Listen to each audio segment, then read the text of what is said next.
My guest today is Jace Tyrrell. He's Chief Executive of the New West End Company, which is the business improvement district covering London's major retail destinations, Oxford Street, Bond Street and Regent Street. Last week, Mayor Sadiq Khan visited the West End and talked about the existential threat facing the area.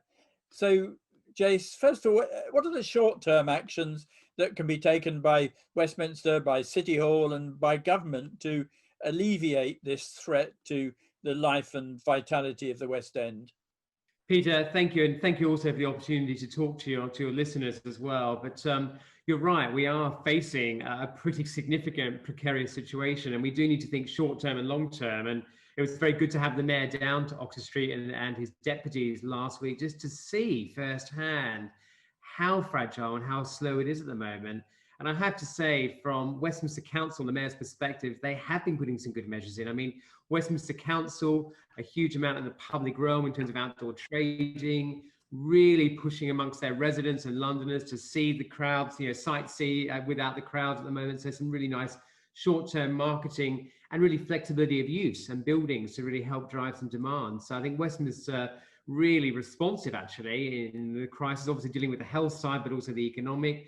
And with the mayor in his armory of his transport, policing and promotion. And I think, some good commitments to try and get some confidence back on the tube. I think we'd like to see a little less of all the balls landing on the government's fault when actually the mayor trying to drive some demand on public transport.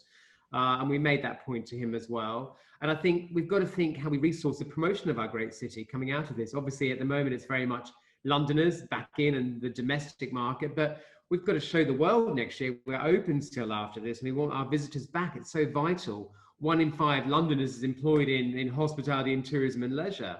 So I think he heard the issues. I think he has got some ideas short term. And it was great to see his public support. But I think what we need, Peter, is all the levels of government, national, London, local, just to come together on this and really fight hard for pretty much the survival of the central activity zone in the immediate period. But then also we're obviously going to see longer term changes as more people continue to work from home and the continued acceleration of online retail. So how do you think your members are responding to these challenges, which mean real changes to what they do? Yeah, I mean, I'm sure we've all heard this before, but it feels like 3 months is what would happen in 10 years has happened in 3 months, And I think to pick up retail first, then offices, because I think they are interrelated, actually, the support and the ecosystem of that. We know for a long time this fundamental shift, pronounced shift to online, and this desire to shop sustainably, actually, as well. It was terrific this week to see Selfridges, Project Earth, which is amazing, which is really that commitment on ethical and sustainable practices for what they're going to do. And we need to replicate that right across the West End and right across the capital, quite frankly. But, retailers now are thinking very much, we have a product, we need to sell it through channels, whether it's online or physical, and we need to make physical work differently for us in the past, and online is only going to continue. And we talk to businesses now where they say 60, 70, 80% of their sales could be online this year. So there's still revenue for retail from online. We just got to make sure what happens in the physical is a different type of revenue and actually different types of behavior. And actually we want them to spend longer in the West End, spend probably a bit more time with us and a bit more money, hopefully. And that's why the office market is so critical, because actually 2/3 of our buildings is office tenants above the wonderful retail in the shopping streets. And let's face it, we already had flexibility coming down. We know designers and architects are repurposing office space to be far more, used in a different way than historically of the last sort of 20, 30 years. And we probably will pivot to a point where 2 to 3 days of the week you're in the office, the other 2 you're going to be at home. So 1/3 at home, 2/3 in the office. So what do we do with that time? It's going to be very special when we have our office workers back, and how do we get them to use the leisure and the hospitality? And I think for the landlords, it's what are they going to create on their estates that's going to keep obviously that desire for people to stay longer, but also for the occupiers to want to draw the talent because they're in those locations. So what this crisis has really sharpened our thinking on is it's such an ecosystem in the West End, with the office, the retail, the leisure, the tourism. And when you knock sort of 80% of that out, you can see how fragile it is. But what an incredible opportunity for us to fast track a lot of these changes in real time, because if we don't, we won't have a West End, quite frankly, this time next year. No, I think that's a good point because, of course, changes in taxation of tourists, visas, lifting Sunday trading restrictions may improve the status quo, but don't we really need to have a plan for really quite major structural changes in the way our city centres work? Totally. I mean, I think we've got some ideas around the policy levers, as you say, which are, I think everyone's scratching their head now on policy that doesn't cost the government money, because let's face it, we've got a generation of kids now who are going to be paying off this debt for the next 40 years. You know, it's extraordinary, isn't it? So I think we think a lot around policies that don't necessarily just cost money. I mean, of course, we want the financial aid, but things like, you know, tax-free shopping. We've got 500 million Europeans that we hope will come to London in the years ahead without tax-free. So that will obviously help not just retail, but also hospitality and leisure and the restaurants, because they're coming to the capital. But you know, things like Sunday trading, it's, you know, we've talked about this for many years, Peter. I've been on panels talking about it, but, you know, we've got to be flexible. The fact that you might come to the office from 4 p.m. to midnight, you know, you might have a different time of the day when you're coming to the office. It's interesting, isn't it, that two-thirds of the office day, these buildings are empty, and we've got to think how we use flexible time in different ways. But the same with retail. You know, we sort of say at 6 on a Sunday, you can't shop in physical stores. It does feel in 2020 that we need to evolve that, and particularly for our city centres as well. So for us as a business, you know, we've got 600 members, retail and commercial property owners and developers, leisure.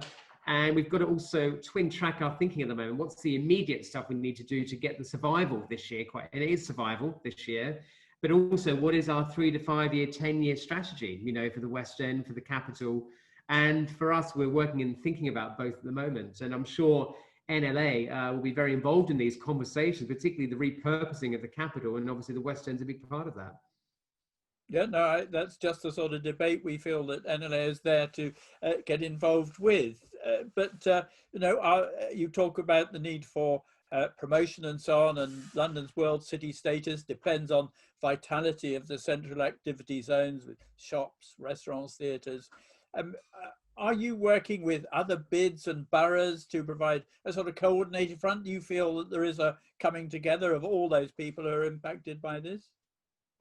Yeah, I mean, I've been utterly struck the way we've come together. It feels a bit like the Olympics, you know, and probably 7/7 after 7/7, if you're thinking about crises, if we can remember being around in 2005.